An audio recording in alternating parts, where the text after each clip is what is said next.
Anthony Marciano, vous venez de réaliser votre premier film, Les Gamins. Donc est-ce que vous êtes, avec Max Boublil, resté des gamins à la trentaine? On est resté des gamins, c'est ça qui nous a inspiré, ce film. C'est qu'on se demandait si on serait toujours des gamins à 50 balais. Et quand on a regardé Alain Chabat, on s'est dit tiens, est-ce que c'est toujours un gamin autant que nous on l'est? Et c'est ça qui nous a donné envie de faire ce film.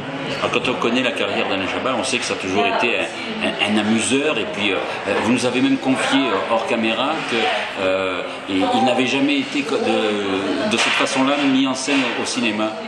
Ah non, j'aurais pas la prétention de dire ça. C'est ce qu'on m'a dit. C'est Chantal Lobby qui m'a dit ça, qu'elle avait travaillé pendant des dizaines d'années avec Alain et qu'elle avait jamais vu se lâcher comme ça. Donc moi j'ai pris ça comme une récompense de se dire tiens, j'ai peut-être emmené Alain Chabat quelque part où il est jamais allé encore.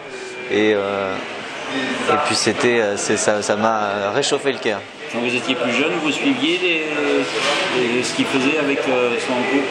J'étais archi fan des Nuls. J'étais archi fan de Nulle part ailleurs à Les Nuls l'émission. Je les suivais tous, je les connais tous par cœur, j'ai tous les DVD. Mais j'ai pas joué le fan quand je l'ai rencontré. J'ai fait comme si je connaissais pas. Alors avec votre film, est-ce que vous pensez que les hommes sont plus immatures que les femmes, qu'il leur faut plus longtemps pour assumer le fait d'être un homme? Oui, je pense.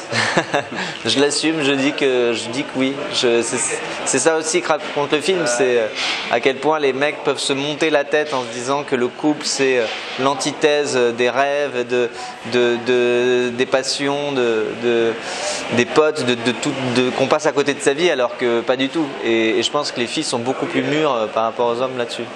Alors c'était une comédie, mais en même temps c'était un film d'amour qui a un vrai regard aussi sur la famille et sur le couple. Bien sûr, c'est un film qui parle de couple, d'amour, de sacrifice et qui parle de couple, d'amour et de sacrifice à deux générations différentes surtout. À la fois le couple naissant que le couple vieillissant et c'est plein de questionnements autour de ça. Le couple que Alain Chabat forme avec Sandrine Kiberlin, il est improbable au départ, mais il fonctionne à merveille. En même temps, avec le fait que Sandrine Kiberlin s'intéresse à ce qui se passe dans les pays africains, qu'elle s'occupe d'alimentation bio. Donc, vous pensez que c'est des choses comme ça qui font que le quotidien peut être usé, peut-être focalisé sur des sujets? Non, je pense que c'est très bien ce qu'elle fait dans le film. C'est quelqu'un de très altruiste, de très constructive, et qu'au contraire, Alain Chabat, son rôle de Gilbert, c'est quelqu'un de très immature, non réfléchi, et qui n'est que dans la frustration et puis il va laisser exploser ça. Et c'est une forme d'immaturité qui va payer plus tard dans le film. Mais non, Sandrine a les pieds sur terre. Peut-être alors elle a son caractère à elle, mais je pense pas que ce soit elle la véritable cause du craquage de son mari. Il n'a jamais été au bout de ses envies, parce qu'on sent qu'il est il joue de la batterie, donc il aurait aimé. Mais en fait, on se rend compte vite qu'on passe pas à côté de ses rêves à cause de son compagnon de vie. On passe à côté de ses rêves parce qu'on n'a pas eu les couilles d'y aller, quoi. Et c'est le cas pour nos deux personnages principaux.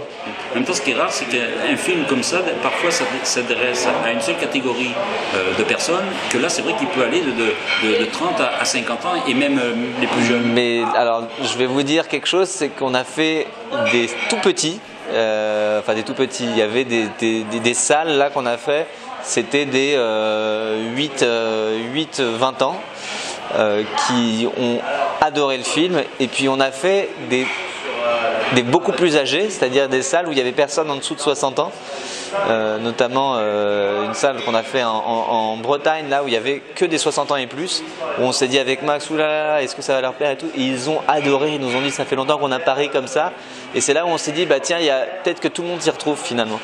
Parce qu'en même temps c'est un film qui est simple, et on peut se retrouver dans les situations, parce que ce qu'ils font, c'est vrai que les gamins, souvent on reste gamin dans ces agissements. Bah, c'est en tout cas ce que raconte le film, et puis nous on s'amuse de ça pour créer des scènes de comédie en essayant de divertir aussi. C'est un film qui raconte quelque chose, mais on essaye aussi de faire rire avec ça. vous nous avez confié qu'avec Max, vous étiez amis depuis longtemps. Ouais. C'est pour ça que vous avez pu faire ce premier film. Avec Max, ça fait plus de 10 ans qu'on se connaît et qu'on travaille ensemble. Et avant de travailler ensemble, on était déjà potes. Et puis, on a déjà écrit son premier spectacle ensemble. On a travaillé sur son deuxième spectacle. On a écrit les chansons ensemble.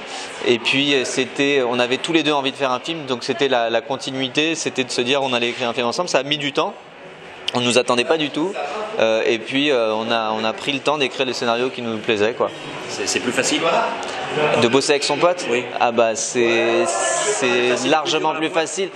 Non, parce que quand c'est des comédies, on a besoin tout de suite de savoir si c'est drôle ou pas. Et quelqu'un qu'on connaît pas trop, il va prendre des pincettes, il va dire ah ça oui c'est pas mal. Et avec un pote, non, on se dit tout de suite non ça c'est pas drôle, vas-y on base. Et ça ah oui ça c'est très drôle, vas-y on prend. Et puis ça va plus vite.